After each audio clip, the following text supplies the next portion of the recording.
골로새서 3장 15절부터 17절입니다. 같이 읽겠습니다. 그리스도의 평강이 너희 마음을 주장하게 하라. 너희는 평강을 위하여 한 몸으로 부르심을 받았나니 너희는 또한 감사하는 자가 되라.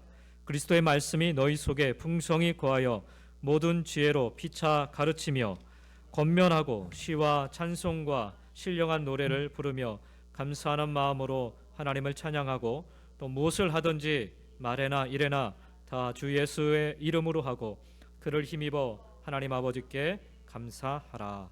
아멘. 오늘은 추수감사 주일로 저희들이 드립니다. 지금까지 우리를 지켜주시고 또 우리의 삶을 한 해 동안 인도해 주신 하나님께 감사하는 마음으로 예배를 드리는 절기가 추수감사절입니다.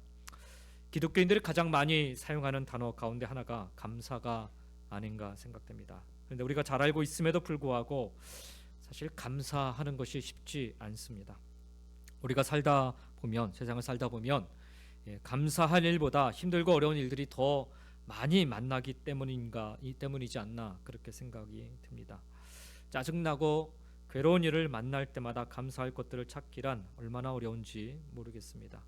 근데 성경은 끊임없이 우리로 하여금 감사하라 말씀합니다. 고난과 시험 속에서도 감사하라 말씀합니다. 그렇다고 고난과 시험이 사라지는가? 보면 꼭 그렇지도 않아요. 광야길을 걸어가던 이스라엘 백성들이 그 속에서 감사한다고 해서 그 광야길이 곧 끝나지 않았잖아요. 그런데도 계속해서 감사할 것을 하나님은 모세를 통해 말씀하십니다. 이유가 무엇인가 봤더니 감사의 이유가 다른 곳에 있기 때문이더라고요.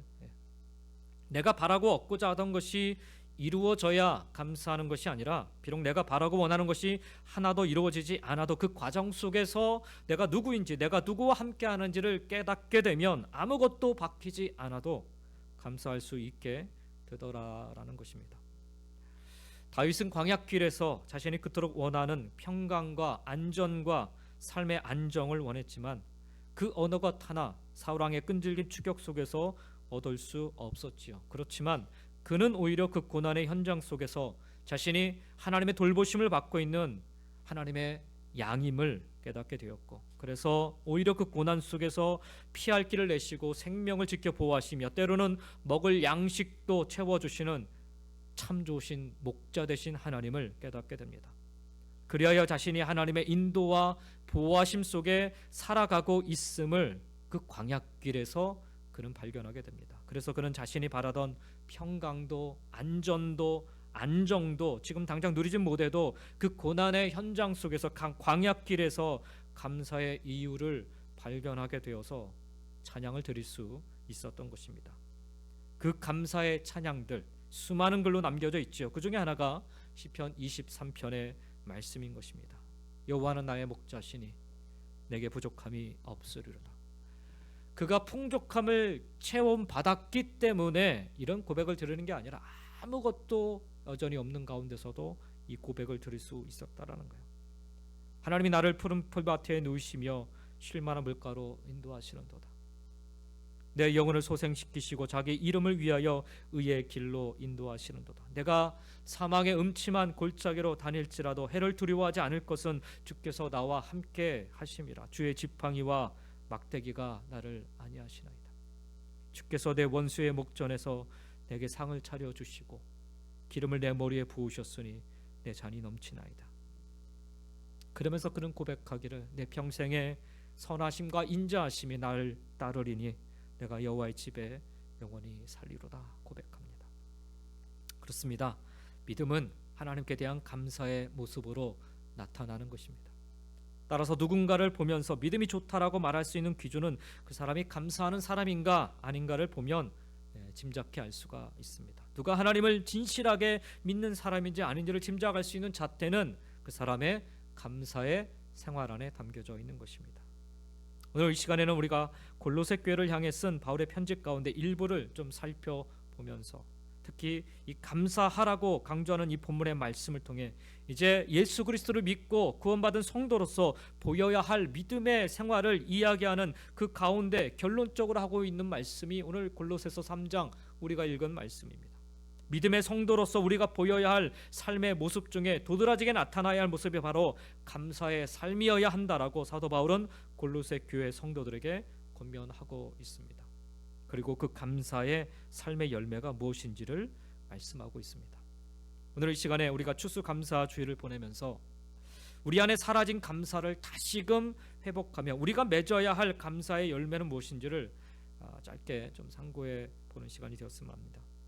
첫 번째로 감사의 열매, 감사하는 사람이 마음의 평강을 얻게 됩니다. 평강을 얻게 됩니다. 오늘 본문 15절 말씀에 보면 그리스도의 평강이 너희 마음을 주장하게 하라. 너희는 평강을 위하여 한 몸으로 부르심을 받았나니 너희는 또한 감사하는 자가 되라라고 말씀합니다. 사도 바울은 골로새서 3장에서 성도의 삶에 대해서 권고하고 있는데요. 여기서 바울은 그리스도의 평강을 마음에 받고 감사하는 사람이 되라라고 권면하고 있습니다. 한 몸으로 부르심을 받은 모든 성도들이 감사하는 사람이 될 때 평강이 있다라고 말씀하고 있는 것입니다. 즉 감사가 평강을 이루는 통로요 길이 된다라는 말씀입니다. 감사하는 마음을 갖게 될 때 근심과 걱정이 어느새 사라지게 되고 그리스도의 평강이 우리 마음을 주장하게 되는 것입니다. 그래서 어느 가정이 화목한 가정이고 어떤 교회가 은혜로운 교회인가를 진단하는 방법은 얼마나 그들이 감사하고 있는가를 보면 알 수가 있는 거예요. 하나님께서 우리에게 주시는 최고의 복은요 평강입니다. 이스라엘 백성들이 말끝마다 샬롬 샬롬 하는 이유가 바로 여기에 있어요. 하나님이 주신 최고의 복이 바로 평강이기 때문에 그래요. 민수기 6장 26절에 보면은 모세가 제사장들에게 백성들을 위해서 빌 축복 기도를 가르치는데 거기에 보면 여호와는 그 얼굴을 네게로 향하여 드사 평강 주시기를 원하노라 할지라 라고 말씀하고 있습니다. 제사장들로 하여금 그들이 감당해야 될 아주 중요한 사명 중에 하나가 바로 백성들을 위해 은혜와 보호 그리고 평강을 빌어주라, 축복 기도하라, 그렇게 가르치고 있는 것입니다. 시편 29편 11절에서도 여호와께서 자기 백성들에게 힘을 주심이여 여호와께서 자기 백성들에게 평강의 복을 주시리로다 라고 말씀하고 있습니다. 하나님께서는 우리에게 평강을 주시기를 원하세요. 그런데 사람들이 모인 곳에는 어쩌면 그렇게 미움과 시기와 원망과 불편만 가득한지 모르겠습니다. 샬롬의 땅인 이스라엘이 지금 가장 불편하고 불행한 땅이 되어버렸어요. 수많은 사람들이 평강을 찾지 못하고 다 죽어버리는 그런 전쟁 그 한가운데 놓이게 된 거죠. 그게 전쟁 가운데 놓이는 이스라엘만 그럴까요? 우리 마음도 마찬가지 아닙니까?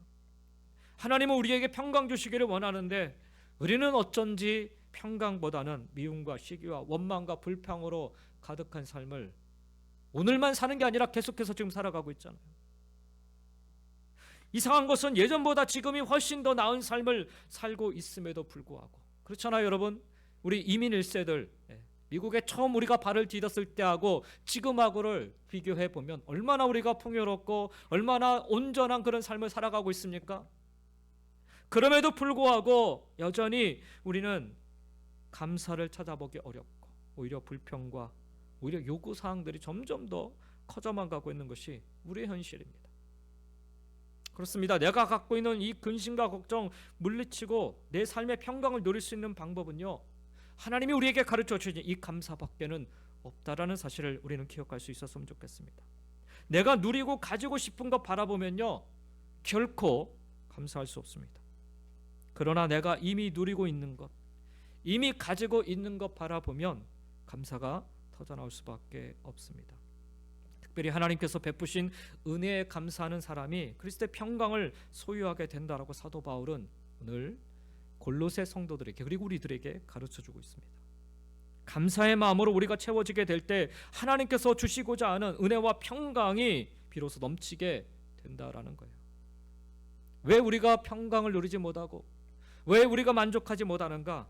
어느새 우리 안에 이 감사를 놓쳐버리고 있기 때문에 그렇죠. 바라기는 여러분의 감사가 더욱 풍성해지기를 주님의 이름으로 간절히 축원드립니다. 내가 누리고 싶은 것, 바라고 싶은 것들을 바라보지 마시고 지금 내 손에 있는 것, 우리 가정, 우리 이웃들, 우리 기업들, 우리 사업들, 가정, 직장들 바라보시면서 우리가 감사할 수 있기를 원합니다. 우리가 누군가에게 감사를 표현하는 방법 여러 가지가 있겠죠. 자신의 마음을 표현하기 위해 말로 표현하기도 하고 글로 표현하기도 합니다. 이거 잘 못하면 자꾸 잔소리 들어요. 저도 제 아내에게 자꾸 듣는 얘기가 말로 좀 해보라고, 말로 좀. 뭐 사랑하는 마음을 말로 전한다고 그냥 마음으로 품고 있으면 되지, 이제 그렇게 생각하는데 그게 아니라는 거죠. 표현을 해야 되는 거죠. 어제도 제가 좀 잔소리를 좀 들었습니다. 나름 열심히 표현한다고 하는데 표현이 잘 안 되고 있는 것 같습니다. 그래서 아무튼 우리가 감사하는 거 잘 말로 표현하고도 글로 표현하기도 합니다. 정성이 담긴 선물이나 또 식사를 대접하는 모습으로 감사를 표현하게 됩니다. 뭐냐면 감사를 표하기 위해서는 일종의 헌신이 필요하다는 거, 헌신이. 근데 우리가 하나님께 감사를 표현하는데도 바로 이와 같은 헌신이 있어야 된다는 거. 봉사로 헌신하고 기도로 헌신하며 물질로 헌신하며 하나님께 감사를 표현할 수 있어야 되는 것입니다. 오늘 드리는 이 추수감사 주일에 여러분의 마음속에 이 감사의 마음 하나님께 마음껏 표현할 수 있기를 주의 이름으로 간절히 축원드립니다. 하나님께 드리는 여러분의 감사로 인해서 오늘 하나님이 주시는 이 평강의 축복, 은혜의 축복을 경험하는 저와 여러분 모두가 되시기를 예수님의 이름으로 간절히 축원드립니다. 감사의 열매 두 번째, 첫 번째는 이 평강이 우리에게 임해요. 두 번째는 감사하는 사람은 하나님을 찬양하게 됩니다.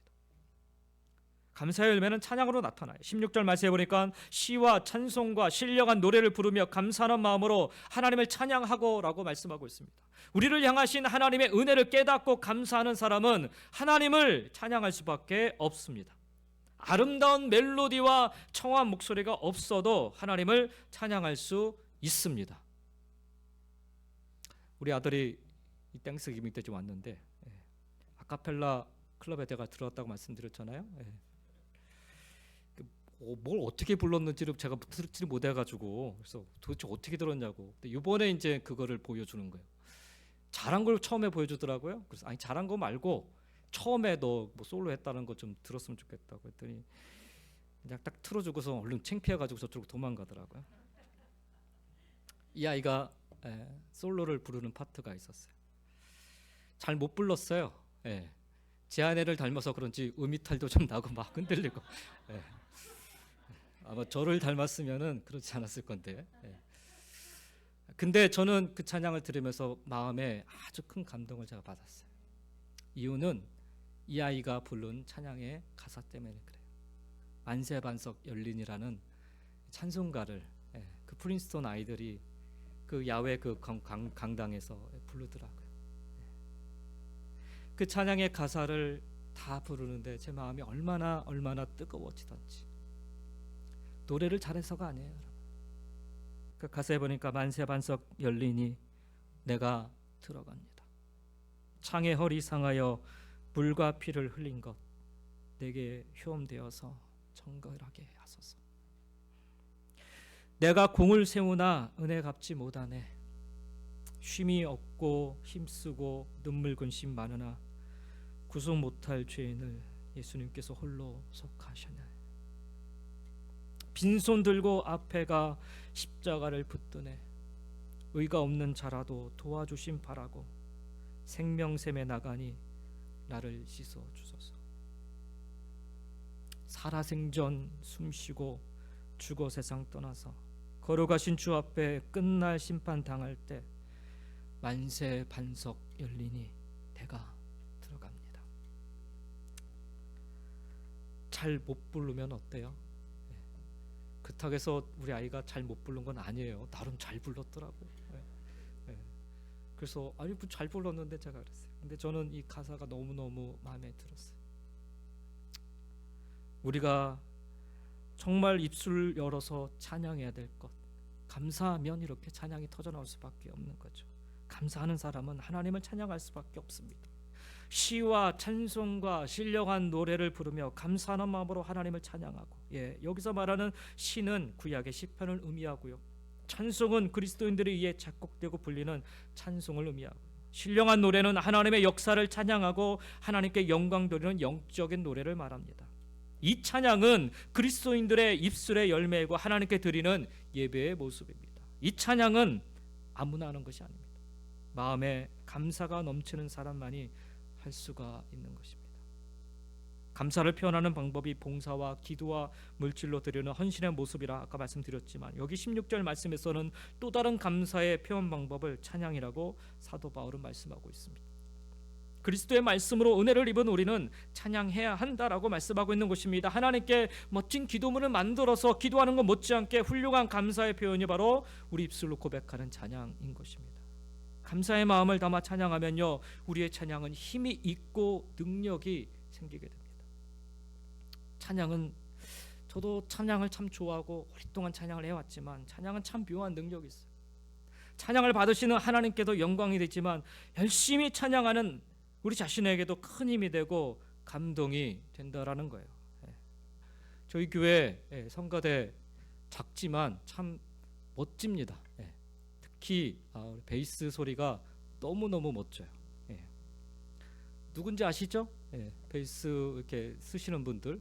예전에는 우리 이용수 전원이 혼자 쓰셔가지고 아주 고군분투를 하셨는데, 이용수 전원이 못 하신 게 아니라 잘하시는데 혼자 하시니까 고군분투를 하셨는데, 요즘은 두 분이 더 애드가 되셔가지고 얼마나 소리가 좋은지 모르겠어요. 뭐 목소리가 좋은 건 다 좋은데 그 중에서 저는 이제 우리 문종원 집사님 얘기를 좀 하고 싶어요. 문종원 집사님이 이렇게 찬송을 하는 모습을 보시면은 이 화면만 보시면, 소리 말고 화면만 보시면은 얼마나 그 사람들이 그래서 좀 오해를 해요. 저 소리가 도대체 어떤 소리야, 이렇게 막 귀를 기울여 듣게 될 정도로 정말 어느 성악가 못지않게 이렇게 열심을 다해서 가끔 이렇게 헌금 선양을 준비하시면요, 우리 문종훈 집사님 얼마나 열심히 준비하시는지 몰라요. 줄 나오셔서는 저 이 파킹장을 몇 바퀴 도세요. 뭐 왜 도시나 보면은 그 찬양을 계속 부르시면서 들으세요. 그게 감동이 되더라는 거예요. 그게 열심히 찬양하는 모습이요, 나도 모르게 힘이 되고 나도 모르게 은혜가 되고 나도 모르게 감동이 되더라는 거죠. 우리 마음도 이렇게 감동을 받는데 하나님이 얼마나 감동을 받으실까, 저는 그런 생각을 해보게 됩니다. 열심히 찬양하면 슬픔 속에 있던 자가 이 찬양을 통해서 기쁨을 경험하게 돼요. 죄악 속에 있던 자가 회개의 찬송을 통해 용서의 은혜를 체험하게 됩니다. 또한 위기와 고통 가운데서 드리는 찬양을 통해 하나님의 놀라운 기적을 체험하게 되기도 합니다. 역대하 20장에 보면요, 여호사밧이 남유다 왕으로 있을 때 모압 연합군이 유다를 침공하던 사건이 기록되어 있습니다. 여러 가지 조건으로 볼 때 아주 불리한 상황이었어요. 그때가 다급한 여호사밧은 하나님께 금식하며 엎드리면서 기도하였고, 그때 하나님은 야하시엘이라는 선지자의 입술을 통하여서 이 전쟁은 너희에게 속한 것이 아니고 하나님께 속한 것이라는 약속의 음성을 듣게 됩니다. 그리고 나서 용기를 내어 전쟁에 나서는 유다 백성들 앞에 여호사밧 왕은 잘 훈련된 정예 군사들을 최전방에 서게 하는 것이 아니라 그 대신에 하나님을 찬양하는 성가대를, 찬양팀을, 찬양단을 앞에 세워서 거룩한 예복을 입히게 한 뒤에 그들로부터 군대보다 앞서서 하나님을 찬양하게 하였습니다. 그때 불렀던 찬양이 여호와께 감사하세 그 자비하심이 영원하도다, 이 찬양이었어요. 이 찬양이 가장 모든 사람들 앞에, 군사들 앞에 가장 앞장서서 이 찬양이 울려지자 그날의 모압과의 전쟁터에서 울려 퍼졌던 이 찬송, 이 찬송으로 말미암아 하나님은 복병을 통하여서 모압 연합군을 침멸하십니다. 이길 수 없는 전쟁이었는데 이기게 만드십니다. 하나님은 이와 같이 우리의 찬양을 기뻐 들으시는 분이십니다. 하나님은 이와 같이 우리의 찬양을 통해서 거하시며 또 우리 찬양 가운데 능력을 나타내시는 분이십니다. 사랑하는 성도 여러분, 감사하는 마음으로 뜨겁게 찬송하시기 바랍니다. 찬송 가운데 거하시는 이 하나님의 은혜와 능력을 경험하는 저와 여러분 되시기를 예수님의 이름으로 간절히 축원드립니다. 마지막으로 감사의 열매, 감사하는 사람은 모든 일에 감사할 수 있게 된다는, 범사에 감사라는 표현을 쓰죠. 감사 또 감사 또 감사라는 얘기예요. 사도 바울은 데살로니가전서 5장 18절에서 범사에 감사하라 말씀합니다. 모든 일에 감사하는 사람이 하나님의 사람인 것입니다. 오늘 17절 말씀에서도 또 무엇을 하든지 말에나 일에나 다 주 예수의 이름으로 하고 그를 힘입어 하나님 아버지께 감사하라 말씀하십니다. 우리가 잘 아는 것처럼 사도 바울은 역경 속에서도 고난 속에서도 감사했던 사람입니다. 사도 바울이 옥중에서 감옥 속에서 썼던 서신이 옥중 서신이라고 하는데 에베소서, 빌립보서, 골로새서, 빌레몬서 등이 바로 바울이 썼던 옥중 서신들입니다. 오늘 우리가 읽고 있는 이 골로새서도 바로 그 옥중 감옥 안에서 쓴 서신입니다. 근데 이 서신서들 안에 감사라는 말이요 총 12번이나 나오고 있어요. 다시 말하면 불안하고 초조하고 불평하여야 할 그 감옥에서 바울은 가장 뜨겁게 감사 생활을 했던 것입니다. 바울이 빌립보에서 전도하다가 점치는 귀신에게 붙잡혀 점치는 사람을 고쳐주었죠. 귀신에게 붙잡혀 있는 그 사람을 고쳐주게 되죠. 그때 그 사람의 주인 되는 사람이 더 이상 점을 칠 수 없게 되자 돈을 못 벌게 되니까 관가에다가 고발해 가지고서 바울과 실라를 옥에 가둬버리게 됩니다. 아니 착한 일 하고 옥에 갇히는 것도 억울한데 거기에 옥에 갇혔을 때요 실컷 매를 맞고 피투성이어야 돼. 그리고 손과 발이 쇠고랑에 차서 아주 깊숙한 감옥 속에 갇히게 됩니다. 근데 바로 성경을 보면요 바로 그 깊은 감옥 속에서 바울과 실라가 감사와 기쁨에 넘쳐서 찬송을 했다라고 성경은 우리에게 증거하고 있습니다. 고난과 역동에서도 감사했던 바울은요 그래서 성도들에게 이 범사에 감사할 것을 권했던 것입니다. 에베소서 5장 20절에 보면은 범사에 우리 주 예수 그리스도의 이름으로 항상 아버지 하나님께 감사하며라고 고백하고 있습니다. 데살로니가서 5장 18절에서도 아까 말씀드렸지만 범사에 감사하라 이는 그리스도 예수 안에서 너희를 향하신 하나님의 뜻이니라 라고 말씀했습니다. 역경 중에도 고난 중에도 감사하는 생활을 했던 바울이기 때문에 범사에 감사할 것을 확신 있게 권면할 수 있었던 것입니다. 범사에 감사하는 것이 우리 믿음의 성도들에게는 하나님의 뜻대로 사는 길인 것입니다. 사실 여러분 우리의 삶의 현장에서 어떻게 범사에 감사할 수 있겠습니까?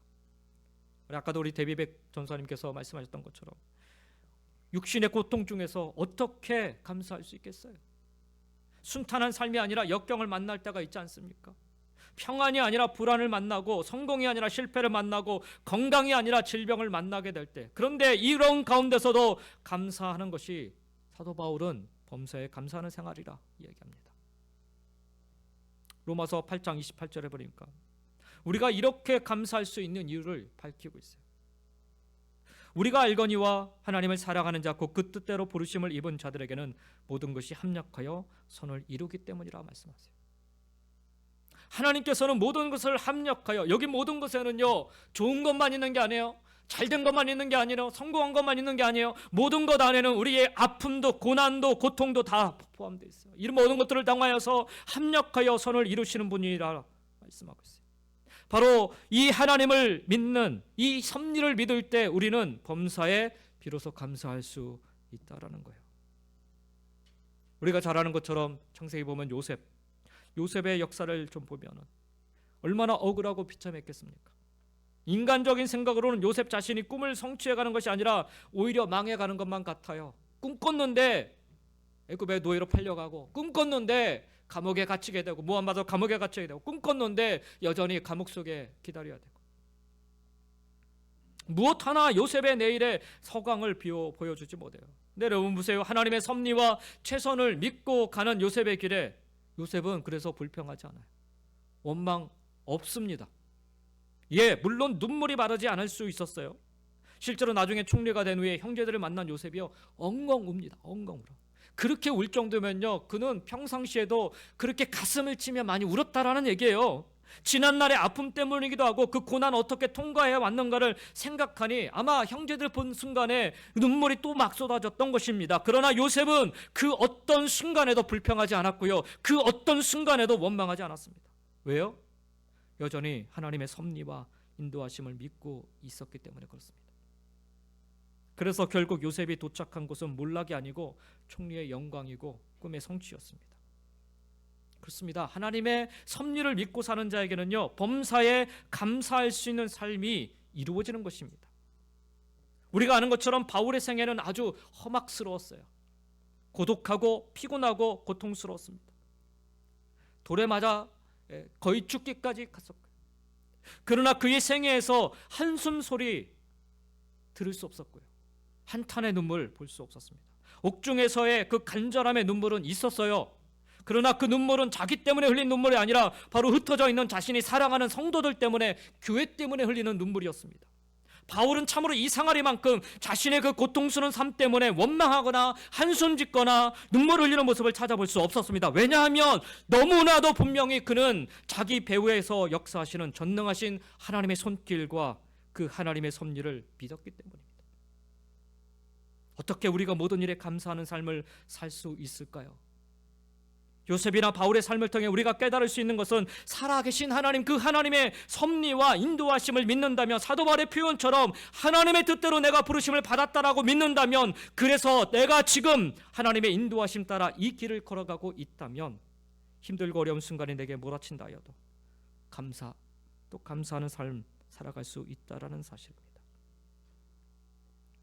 내 문제는 여러분, 하나님을 믿기는 믿는데 오늘 내 삶에 살아 역사하시는 하나님이 아니라 여기 성경책 안에 계신 하나님으로만 믿기 때문에, 주일날 교회 나와 예배드리는 하나님으로만 믿기 때문에, 딱 내가 필요한, 딱 내가 생각하는 그 이상 그 이하에도 아닌 그 정도의 하나님으로만 믿기 때문에, 나의 필요만 채워주시는 마치 자판기 하나님만, 그 정도의 하나님으로만 믿기 때문에 감사가 아니라 원망과 불평이 자꾸 내 마음을 휘젓고 마는 것입니다. 사랑하는 성도 여러분, 살아계신 하나님, 전능하신 하나님, 나를 창조하시고 나를 부르시며 나를 인도하시는 하나님, 그리고 하나님 당신의 뜻대로 오늘 나를 이끌고 사용하시는 하나님이심을 고백하시고 찬양하시며 믿으시기 바랍니다. 그리하면 모든 일에 대한 감사가 비로소 우리 눈에 들어오기 시작할 것입니다. 잘 돼서가 아니에요, 여러분. 어려운 가운데서도 그 가운데 하나님이 함께 하시기 때문에 감사가 터져 나오는 겁니다. 우리 입술의 고백으로 터져 나오게 되는 것입니다. 비로소 범사에 감사하는 삶이 시작될 것입니다. 모든 일에 감사할 수 있기를 주의 이름으로 간절히 축원드립니다. 이것이 그리스도 예수 안에서 여러분에게 바라시는 하나님의 뜻입니다. 하나님을 사랑하고 그분의 뜻을 따라 부르심을 받은 사람들에게는 모든 것이 합력해서 반드시 선을 이루시는 줄을 여러분 잊지 마시고, 끝까지 범사에 감사하는, 끝까지 감사로 평강을 이루는, 끝까지 감사로 하나님 앞에 찬양 올려드리는 저와 여러분 모두가 다 되시기를 예수님의 이름으로 간절히 축원드립니다. 기도하겠습니다.